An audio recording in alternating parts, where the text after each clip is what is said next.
Ini kita masuk lagi di materi kita untuk mata kuliah Kode Etik dan Profesionalisme Guru PAP. Nah, sebelum kita masuk di materi kita hari ini, saya ingin bertanya dulu berkaitan dengan pembelajaran kita di minggu yang lalu. Siapa yang masih ingat materi pembelajaran kita di minggu yang lalu? Merci.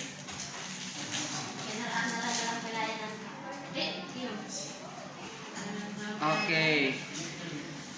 Nah, selain itu kita bahas tentang apa, Indra?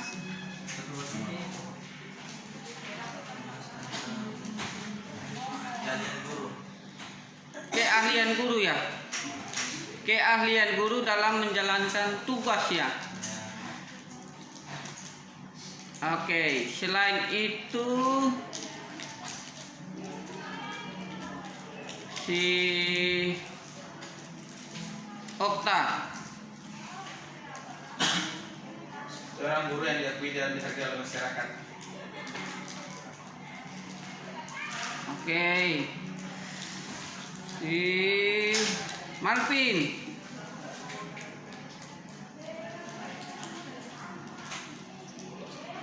Kita bahas tentang apa saja minggu yang lalu.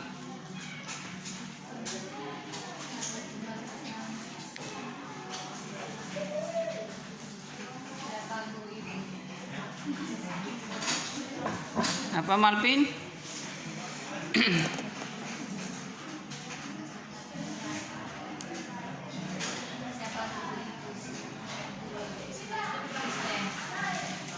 Oke, kompetensi guru Kristen ya. Oke, berarti materi kita sampai di mana? Topik apa? Sampai di Profesional sepak bola itu adalah guru Kristen. sampai di istilah Oke, sampai di sini. ya.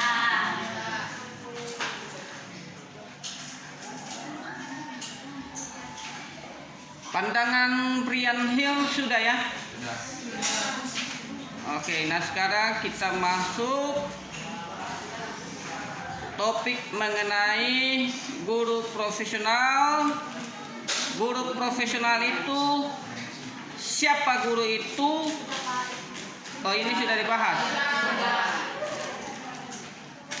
Oke, berarti kita masuk ke guru ideal. Jadi guru ideal itu guru yang seperti apa dan bagaimana. Nah, ini ada beberapa karakteristik ya. Beberapa karakteristik yang mendefinisikan tentang guru ideal itu guru yang seperti apa dan guru yang bagaimana. Nah, bagian yang pertama guru ideal itu adalah guru yang tidak memprioritaskan materi.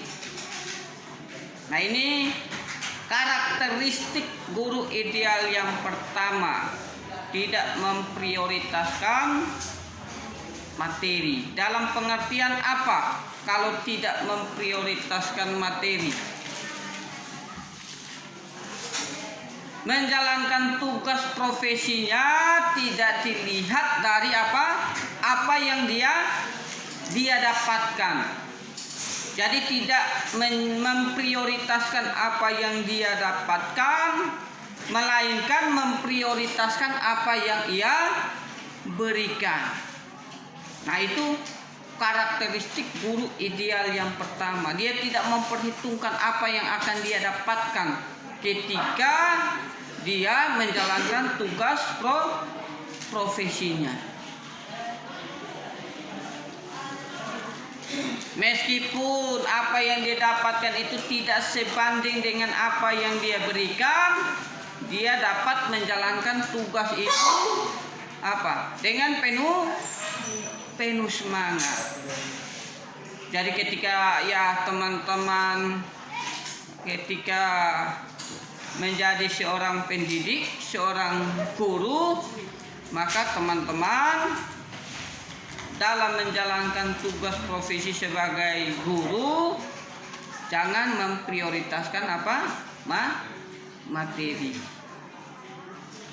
Prioritas utama itu bukan apa yang didapatkan, tetapi apa yang teman-teman berikan bagi penerus bangsa. Dalam hal ini anak-anak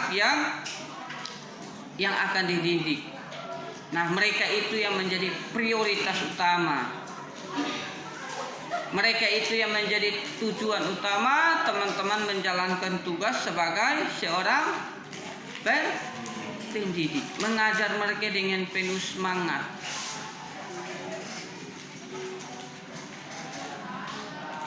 Mengajar mereka dengan penuh semangat. Karakteristik guru ideal yang kedua yaitu bersikap jujur dan ikhlas. Nah, guru ideal harus memiliki integritas. Integritas itu apa? Kejujuran itu apa? Sikap. Apa yang dikatakan selaras dengan apa yang dilakukan. Karena apa? Guru itu juga sebagai seorang apa? Seorang yang menjadi contoh dan teladan. Bagi siapa? Bagi peserta didiknya. Nah, kalau biasa saya jelaskan tentang pandangan siapa? Tokoh pendidikan Indonesia Ki Hajar Dewantara mengatakan bilang apa? Kalau guru berada di depan, dia sebagai apa? Sebagai pemimpin yang memberi contoh dan teladan kepada peserta didik. Jadi guru ideal, guru tersebut harus memiliki sikap yang jujur. Nah, selain memiliki sikap yang jujur, guru juga harus memiliki apa? Karakteristik yang ikhlas. Ikhlas dalam hal apa? Dalam menjalankan tugas dan tanggung jawabnya. Ikhlas dalam mendidik anak didiknya. Ikhlas dalam mengajar anak didiknya. Ikhlas dalam membimbing, melatih, memberikan motivasi kepada anak-anak didiknya. Bukan dia mengajar anak didiknya karena ada sesuatu hal yang diinginkan oleh seorang guru. Harus menjalankan tugasnya dengan penuh keikhlasan, bahwa mereka ini adalah tanggung jawab saya sebagai pendidik untuk apa? Untuk mendidik mereka, untuk mencerdaskan mereka. Terus yang ketiga karakteristik guru ideal apa? Tanpa pamrih. Ada istilah bagi guru itu apa? Tanpa tanda jasa. Guru itu memiliki jasa yang besar tidak?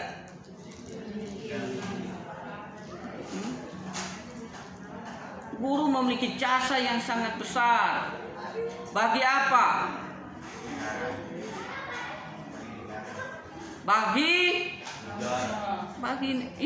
Secara umum bagi negara. Secara khusus memiliki apa? Pengaruh yang besar dalam mencerdaskan kehidupan bangsa melalui mendidik anak-anak penerus bangsa. Bayangkan kalau guru tidak mendidik generasi muda sekarang, apa yang terjadi 10 tahun kemudian. 10 tahun kemudian hanyalah kumpulan orang-orang apa? Orang-orang bodoh. kalau tidak dididik oleh guru. Terus bagian yang keempat.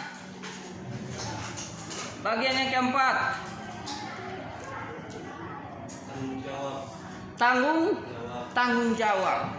Tanggung jawab dalam menjalankan tugasnya sebagai apa? Tugas guru itu sebagai apa selain sebagai pengajar? Sebagai apa? Herdin? Pembimbing. Oke, selain pembimbing. Okta. Selain pembimbing, tugas guru itu sebagai apa?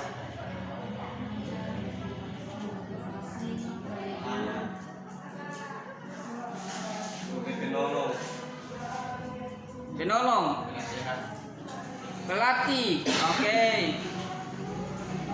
Selain itu, guru juga sebagai pemberi motivasi.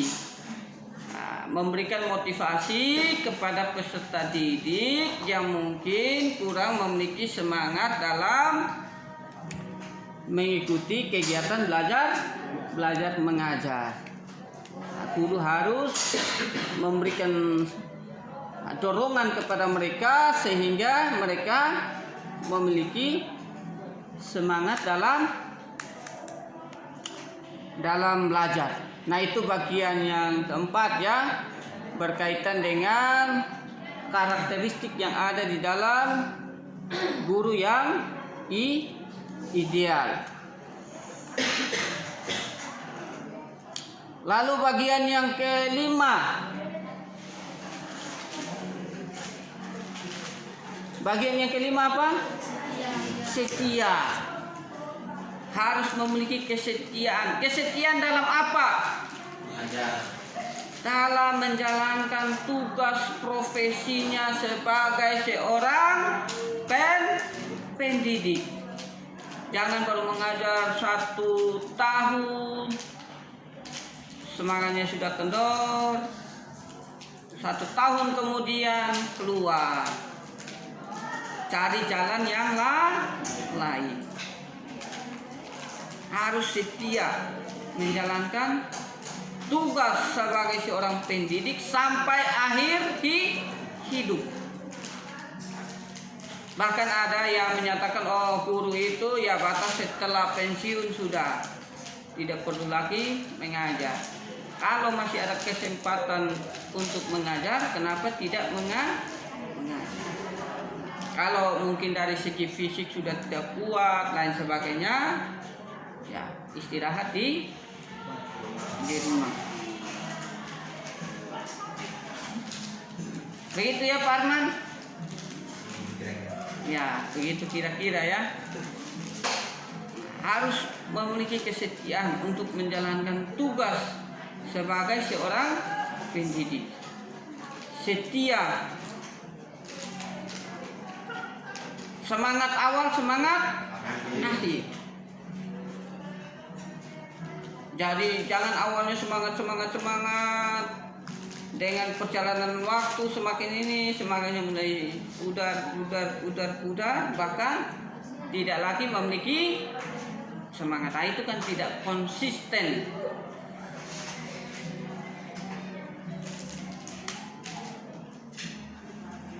Nah, itu bagian yang keberapa? Kelima. Bagian yang keenam, mencintai profesi. Harus mencintai profesi saya, harus mencintai profesi saya sebagai seorang pendidik, sebagai seorang pengajar, sebagai seorang guru.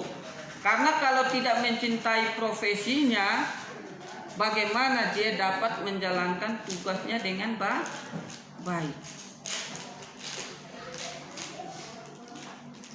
Jadi harus mencintai profesinya.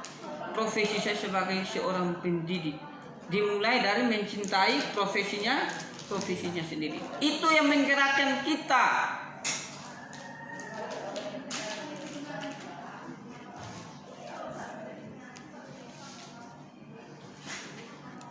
Menggerakkan kita untuk apa? Untuk menjalankan tugas profesinya dengan baik dan menjalankan tugas secara profesional. Jadi tidak asal-asalan. Kalau kita tidak mencintai profesi kita sebagai seorang pendidik, maka apa?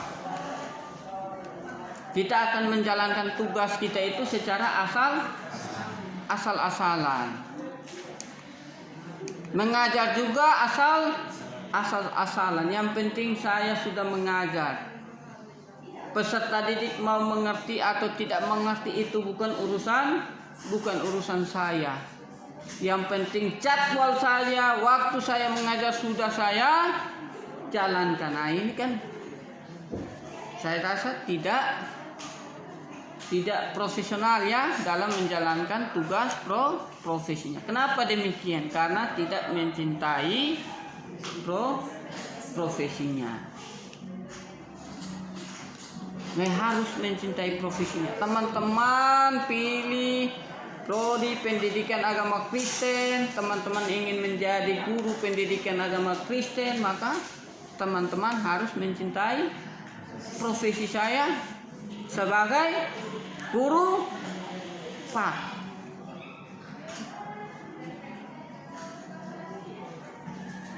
Kalau hanya asal ikut-ikutan, oh saya kuliah prodi Pak hanya ikut-ikutan lain sebagainya, tidak didorong oleh ini, saya rasa percuma, hasil akhirnya akan percuma, tidak ada manfaatnya. Tidak ada manfaat praktis yang teman-teman berikan kepada anak didik atau peserta didik. Nah, saya rasa itu bagian yang kelima. Oke, sebelum kita masuk ke materi yang selanjutnya, ada yang ingin bertanya?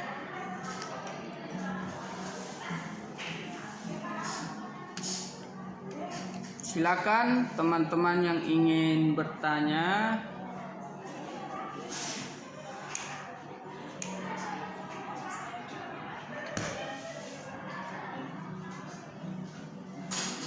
Indra? Martinus? Oke, silakan. Mau bertanya tentang tadi ketika kita sudah melakukan beberapa prinsip ideal, namun tidak didukung juga dengan materi. Bagaimana itu Pak? Karena walaupun ya memang kita serahkan semuanya kepada Tuhan, tapi kita juga makan juga dari mana? Bukan dari uang. Oke. Nah, memang betul secara jasmani kan kebutuhan hidup itu tidak menunggu ya. Itu setiap hari itu ada. Nah, itu mungkin kita bisa cari alternatif lain toh. Sehingga tugas kita sebagai pendidik itu kita tetap jalankan, di samping itu kita mencari usaha lain, apakah bisnis, apakah cocok tanam, apakah beternak. Saya rasa itu bisa saja ya. Nah, intinya adalah kita tidak meninggalkan tugas kita sebagai seorang pendidik itu hanya karena alasan materi. Oh, honor saya sebagai guru itu hanya cuma sekian. Jadi itu yang membuat teman-teman untuk berhenti menjalankan tugas profesi sebagai guru. Nah, tidak. Jadi hal-hal yang bersifat materi, apa yang kita butuhkan, ya kan? Itu tetap penting, tetapi itu tidak menjadi alasan utama sehingga meninggalkan tugas kita sebagai seorang pendidik. Nah, kalau teman-teman melihat kasus ya di lapangan banyak sekali ya guru-guru honor yang tinggalkan tugas sebagai pengajar itu karena aspek pendapatannya tidak mencukupi ketika dia menjalankan tugas sebagai seorang guru. Nah, itu akhirnya membuat dia untuk mengambil keputusan untuk mencari profesi profesi lain dan lain sebagainya. Nah, saya rasa untuk kita melakukan tugas hal yang lain untuk ini, saya rasa tidak jadi persoalan. Intinya kita tetap menjalankan tugasnya sebagai seorang guru. Nah, ini kan karakteristiknya kan sudah jelas di sini. Tidak memprioritaskan materi, bersikap jujur dan penuh keikhlasan, tanpa pamrih, tanggung jawab dan setia. Nah, kalau 5 karakteristik ini sudah ada dalam seorang guru, guru tersebut dikategorikan sebagai guru yang ideal. Dia tidak akan meninggalkan tugasnya hanya karena hal-hal bersifat materi. Karena apa? Dia adalah orang yang tidak memprioritaskan materi, bersikap jujur dan penuh keikhlasan, setia kepada tugas dan profesinya. Yang berikut adalah mencintai profesinya. Jadi saya kira seperti itu ya. Oke, kalau tidak ada lagi, saya kira untuk pertemuan kita hari ini sampai di sini. Bisa dipahami teman-teman? Nah, materi yang sudah dijelaskan diharapkan dipelajari lagi, didalami lagi, supaya materi ini ya tidak hanya kita pelajari hari ini, besok sudah tidak dipahami ya, tapi materi ini terus didalami ya teman-teman. Nah, untuk minggu depan kita akan masuk di materi tentang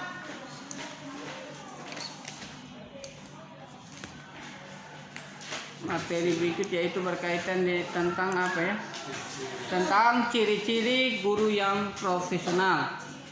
Nah, ini minggu depan baru kita bahas ciri-ciri guru yang profesional. Nah, saya kira untuk pertemuan kita hari ini sampai di sini. Kita tutup di dalam doa dipimpin oleh Martinus.